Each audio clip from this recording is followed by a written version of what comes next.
આપણે ગુજરાતી પણ આપણો આઉટલુક અને ઓપોર્ચ્યુનિટી હંમેશા global. From English language academy એલા ગુડ જ્યુઝ, વેલકમ ટુ શીખો અંગ્રેજી. હું છું રજની સાંગાણી. ગઈકાલે આપણા શોર્ટ્સ પર 1.1K વ્યૂ આવ્યા અને મને કોન્ફિડન્સ આપ્યો અને એ બતાવે છે કે લોકો ઇંગ્લિશ શીખવા માટે ડેફિનેટલી ઇન્ટરેસ્ટેડ છે. પણ મિત્રો, અંગ્રેજી શીખવા માટે માત્ર શબ્દ ગોખવા પૂરતા નથી. આજે આપણે અંગ્રેજી ભાષાનું ડીએનએ સમજવાના છીએ. ઘણા લોકો અંગ્રેજી બોલતા અચકાય છે કારણ કે તેમને ખબર નથી હોતી કે કયો શબ્દ ક્યાં મૂકવો.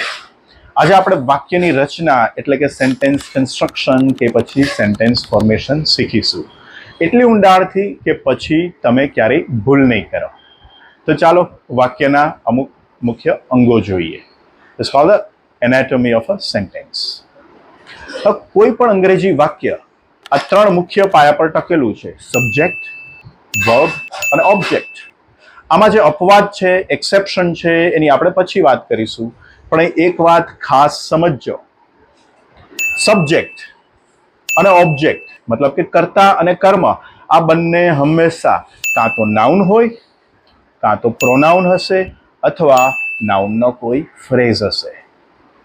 ફોર એક્ઝામ્પલ, રજની તો નાઉન છે, હી પ્રોનાઉન છે, અને અન erstwhile scientist or an experienced researcher આ બંને નાઉનના ફ્રેઝ છે. તો લોકો વાક્યમાં જે કામ કરનાર કે જેના પર કામ થાય છે એ આ છે. હવે જે વર્બ છે એ વાક્યનું સૌથી મહત્વનું અંગ છે, વાક્યનું એન્જિન છે. યાદ રાખજો, જ્યારે પણ સમય બદલાય છે એટલે કે ટેન્સ બદલાય ત્યારે આખા વાક્યમાં ફેરફાર માત્ર અને માત્ર વર્બમાં જ થાય છે. સબ્જેક્ટ કે ઓબ્જેક્ટ્સમાં કોઈ ચેન્જીસ થવાના નથી. સબ્જેક્ટ કે ઓબ્જેક્ટ ક્યારેય બદલાતા નથી. જેમ કે હું ગઈકાલે દોડ્યો અને હું આજે દોડું છું, એમાં માત્ર હું કોઈ બદલાવાનું નથી, માત્ર દોડવાની ક્રિયાનો સમય બદલાય છે. સો આઈ રન અને આઈ રેન. રનનું રેન થશે અને કારનો દરેક ચેન્જ તમારા વર્બમાં થશે. બાકી સબ્જેક્ટ અને ઓબ્જેક્ટ એમાં કોઈ ચેન્જીસ થવાના નથી. તો હવે ચાલો આપણે પોઝિટિવ, હકારાત્મક અને નેગેટિવ કે નકારાત્મક એના સુધીની એક સફર જોઈએ. સૌથી પહેલા એક સાદું વિધાનવાચક મતલબ કે સેન્ટેન્સ જુઓ, સ્ટેટમેન્ટ જુઓ અને જુઓ કે એ કેવી રીતે બદલાય છે. યાદ રાખો કે સ્ટેટમેન્ટ પોઝિટિવ હોય, હકારાત્મક હોય. Take this one for example કે investors buy stocks. Investors stocks ખરીદે છે. અહીંયા ઇન્વેસ્ટર્સ શબ્દ છે એ સબ્જેક્ટ મતલબ કે કોઈ નાઉન છે, અને જે બાય છે એ વર્બ છે, અને સ્ટોક્સ છે એ ઓબ્જેક્ટની જગ્યાએ છે અને એ પણ નાઉન છે. અને આ એક સાદી હકીકત છે, ફેક્ટ છે. હવે આ જ વાક્ય હું મારા માટે બોલું તો હું ખાલી એમ કહીશ કે આઈ બાય સ્ટોક્સ. ઇન્વેસ્ટર્સની જગ્યાએ હું આઈ યુઝ કરીશ અને આ વાક્યમાં માત્ર ફક્ત સબ્જેક્ટ જ ચેન્જ થયો છે. મેં ઇન્વેસ્ટર્સ કે જે નાઉન હતા એ જગ્યાએ મેં આઈ મતલબ કે પ્રોનાઉન યુઝ કર્યું અને વાક્ય બનશે કે ઇન્વેસ્ટર સ્ટોક્સ ખરીદે છે, એનું બનશે હું સ્ટોક્સ ખરીદું છું. વાક્યમાં બાય સ્ટોક્સ ચેન્જીસ થવાના નથી, ઇન્વેસ્ટર્સનું માત્ર આઈ કર્યું મેં. તો નાઉન, પ્રોનાઉન અને નાઉનના ફ્રેઝ હશે, સબ્જેક્ટ અને ઓબ્જેક્ટ બંનેમાં. હવે આ જ વાક્યમાં મારે ના પાડવી છે કે આવું નથી થતું, પણ અંગ્રેજીમાં માત્ર નોટ એકલું એમનેમ આવતું નથી. તેને હંમેશા નોટને એક સહાયક મતલબ કે હેલ્પર જોઈએ ને જોઈએ, જેને હંમેશા નોટની આગળ જ હોવો જોઈએ. એટલે વર્તમાનમાં આપણા બે હેલ્પર છે, ડુ એન્ડ ડઝ.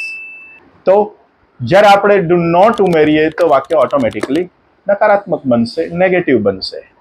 જો ઇન્વેસ્ટર્સ બાય સ્ટોક્સ, નેગેટિવ બનશે. Investors do not buy stocks. Investors અને સ્ટોક્સ એમના એમ જ રહ્યા, ફેરફાર માત્ર વર્બ એટલે કે ક્રિયાપદ એના એ જ ભાગમાં થયો. ચાલો હવે આપણે કોઈ પ્રશ્ન પૂછવો છે, મતલબ કે ઇન્ટરોગેશન કરવું છે કે કોઈ ક્વેશ્ચન પૂછવો છે, તો એનું શું લોજિક છે આપણે એ જોઈએ. હવે આપણે સામેવાળાને એ પ્રશ્ન પૂછવો છે તો પૂછવા માટેનું પણ કોઈ અલગ રોકેટ સાયન્સ નથી. જે હેલ્પર હતો ડુ કે ડઝ, એને સીધો પકડી અને વાક્યની આગળ મૂકી દો. યસ, મતલબ કે આનું લોજિક બનશે ડુ ડઝ, પછી તમારો સબ્જેક્ટ, વર્બ અને ઓબ્જેક્ટ આવશે.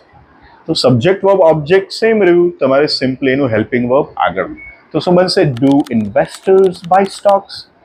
યસ, સો ઇન્વેસ્ટર્સ સ્ટોક્સ ખરીદે છે. આમાંથી યાદ રાખો, તમારે જેટલા પ્રકારના પ્રશ્ન બનાવવા હશે દરેકની રચના આ જ હશે. Why do investors buy stocks?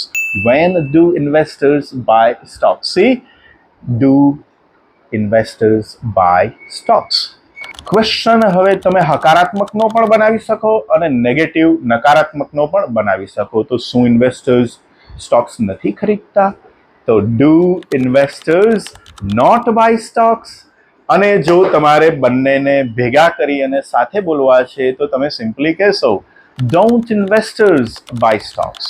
Repeat it with me કે do investors buy stocks? Do investors not buy stocks? કે પછી બંને ડુ અને નોટને સાથે રાખવા છે તો તમે સિમ્પલી કહેશો ડોન્ટ ઇન્વેસ્ટર્સ બાય સ્ટોક્સ.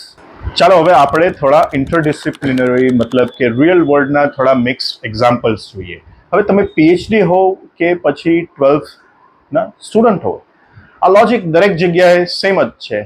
એટલે આપણે થોડા મારા ફેવરિટ વિષયો જોઈએ. પહેલાં એક બાયોલોજીનું એક્ઝામ્પલ જોઈએ કે એસ્પરજિલસ નાઇજર એક બેક્ટેરિયા અને એ છે, રાઈટ? એસ્પરજિલસ નાઇજર એક સ્પીસીસ છે. સિમ્પલી પોઝિટિવમાં એનું સેન્ટેન્સ બનશે કે એસ્પરજિલસ નાઇજર પ્રોડ્યુસીસ સિટ્રિક એસિડ. આ એક પ્રક્રિયા છે જો કે આ એસ્પરજિલસ નાઇજર સિટ્રિક એસિડ બનાવે છે. આનું નેગેટિવ કરવું હોય તો પ્રોડ્યુસીસનું સિમ્પલ ડઝ નોટ પ્રોડ્યુસ. તો Aspergillus Niger does not produce સિટ્રિક acid. સંદર્ભ આપો કે ઇન હાઈ હીટ કે વધારે ગરમી હોય ત્યારે એ સિટ્રિક એસિડ બનાવતું નથી.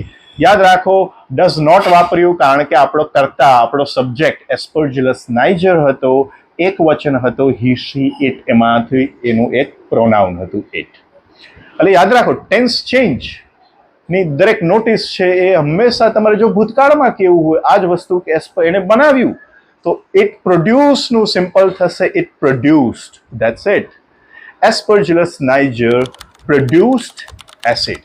યાદ રાખો, ઇટ કે એસિડ કે સબ્જેક્ટ મતલબ કે ઓબ્જેક્ટ એ બંનેમાં કોઈ ચેન્જીસ થવાના નથી. માત્ર પ્રોડ્યુસનું પ્રોડ્યુસ એટલું જ ચેન્જ થયો. માર્શલ આર્ટના સંદર્ભમાં કહું કે my son practises taekwondo, right? My son practises taekwondo. નથી કરતો, my son does not practise. પ્રશ્ન પૂછવો છે does your son practise taekwondo? કોઈ મને એવું પૂછે, સિમ્પલ પ્રેક્ટિસિસમાંથી ડઝ ઉઠાવી આગળ લાવો અને ઇન્ટરોગેટિવ ક્વેશ્ચન બની જશે. હવે આ શા માટે સમજવું જરૂરી છે?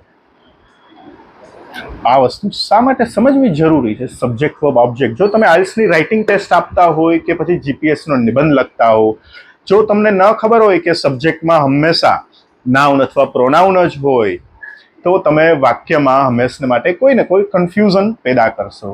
એટલે યાદ રાખો, સબ્જેક્ટ હોય કે પછી ઓબ્જેક્ટ હોય, કર્તા કે કર્મ, એમાં હંમેશા પાત્રો, કેરેક્ટર્સ, વ્યક્તિઓ, વસ્તુ, જગ્યા કે આઈડિયા જ હશે. વર્બ હોય એની અંદર હંમેશા એક્શન થશે અને ટાઈમ મશીન છે એ તમને બધા સમય વર્બ જ બતાવશે. ચાલો થોડું એક હોમવર્ક માટે પણ પ્રેક્ટિસ કરીએ. હું તમને એક સિમ્પલ નાઉનનો ફ્રેઝ અને એક વર્બ આપું છું. હવે તમારે એના ટોટલ 4 વાક્યો કે હકારાત્મક, પોઝિટિવ, નકારાત્મક, નેગેટિવ અને બંનેના ક્વેશ્ચન તમારે કોમેન્ટમાં બતાવવાના છે, રાઈટ? તો ચાલો એક તમને ફ્રેઝ આપું છું, ધ સ્માર્ટ પીપલ, અને પછી એક વર્બ આપું છું, વેસ્ટ. સબ્જેક્ટ છે ધ સ્માર્ટ પીપલ, નાઉનનો ફ્રેઝ છે અને એક સાથે વર્બ આપું છું, વેસ્ટ.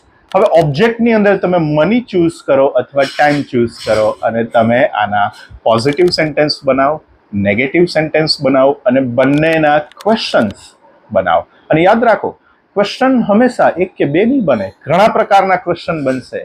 તમે બનાવીને જુઓ. જેના જવાબ સાચા હશે એને હું સૌથી પહેલાં કોમેન્ટ કરીશ અને પર્સનલી એને રિપ્લાય આપીશ.